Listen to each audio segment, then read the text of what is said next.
focus is beating loneliness and isolation. And last time we talked about and tried to deal with the question, why are men isolated? We also said that this all applies to women, but I'm focusing on men because I think the women are probably a little more advanced in some of these areas than men. So last time we said men are isolated for several reasons, and we're going to continue that today, but let me give a little review. We said, number one, most men are isolated because they want to go it alone. They're loners. If you know anything about Western movies from years ago, John Wayne, he was or at least he came across as a loner. Most men can't admit they're hurt. They struggle with admitting their needs and their hurts. Also, I think men really find it difficult to share their emotions.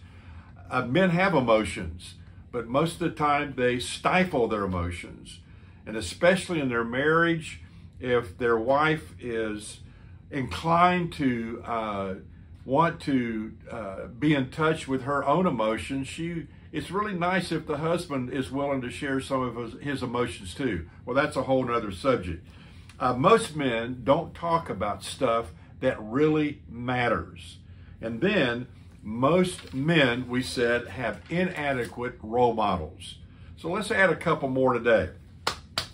Men are inordinately competitive. Even if they're not competing themselves, have you ever been to a Little League baseball game? Or any kind of young children's athletic contest? Have you ever watched the fathers in the stands? Have you ever listened to the fathers in the stands? I mean, it's a reflection of frustration probably that they've had because they weren't very good athletically, or perhaps they find all their identity in the success of their children. Anyway, that's a whole nother deal. In other words, men feel we got to win, whether it's in business, a sporting event, if it's in an argument, a conversation, whatever it is, I got to win. If I don't win, I'm less than important, worth something, etc., etc., etc. I remember years ago when I was working with students, a young boy who was a really good tennis player, he was in middle school, asked me to play tennis. Well, I'm not a big tennis player. I mean, I think I'm good, but I'm really not very good at all. So I think we started playing around 4:30 in the afternoon at this particular club. I'm supposed to be home for dinner around 6:30. Well, it's 7 o'clock and I'm still playing. Well, I get home and as I sit down for dinner, my wife said, he was beating you, wasn't he? And you weren't going to leave until you won a game. I said, how do you know? She said, because I know you. You are a competitive person. But anyway, so men see other men as competitors. And so often, again, it's very difficult for them to be open, to be real, and share some deeper thoughts, questions, etc. You don't share weakness with the competition is kind of the idea here. I think another reason men find it difficult to get out of isolation is they find it difficult to ask for help.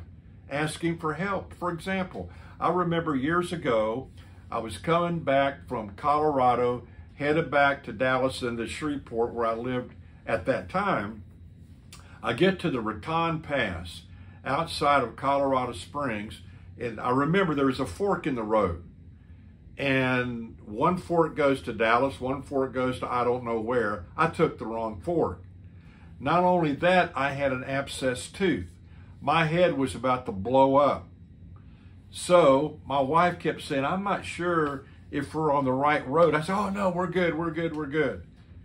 Finally, I stop and ask for directions. Mr. Smart Guy here, Mr. Humble. The guy said, well, you took the wrong road. You got to turn around and go 90 miles back and take the other fork in the road. Well, we are really smart, aren't we?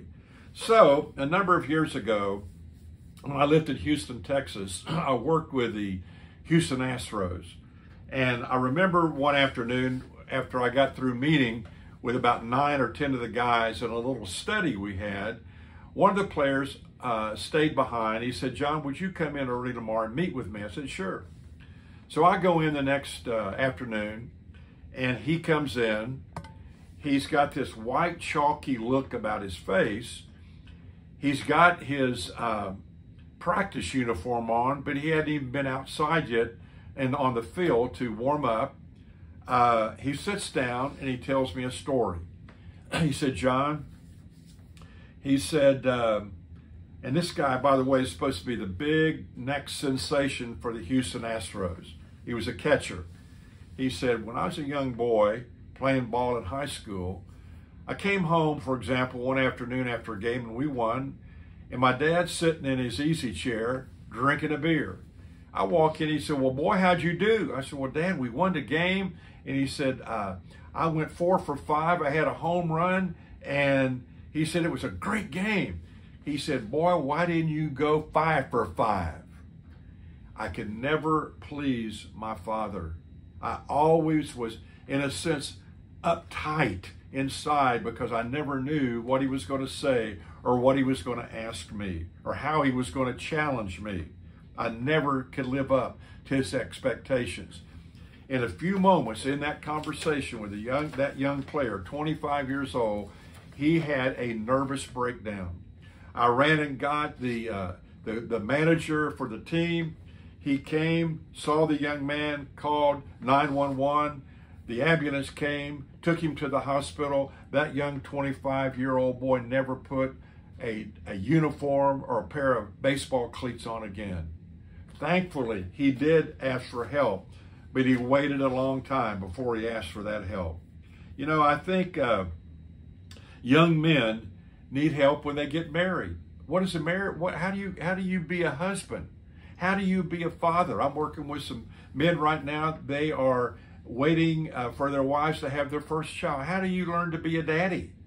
We don't ask for directions in almost anything. We want to be able to figure it out ourselves. Not wise. 3 critical words to becoming a whole man or a whole woman or a whole person. I need help. In Galatians chapter number 6, verse 2 and 3, it says this: bear, endure, carry one another's burdens and troublesome moral thoughts, and in this way fulfill and observe the perfect law of Christ, the Messiah, and complete what is lacking in your obedience to him.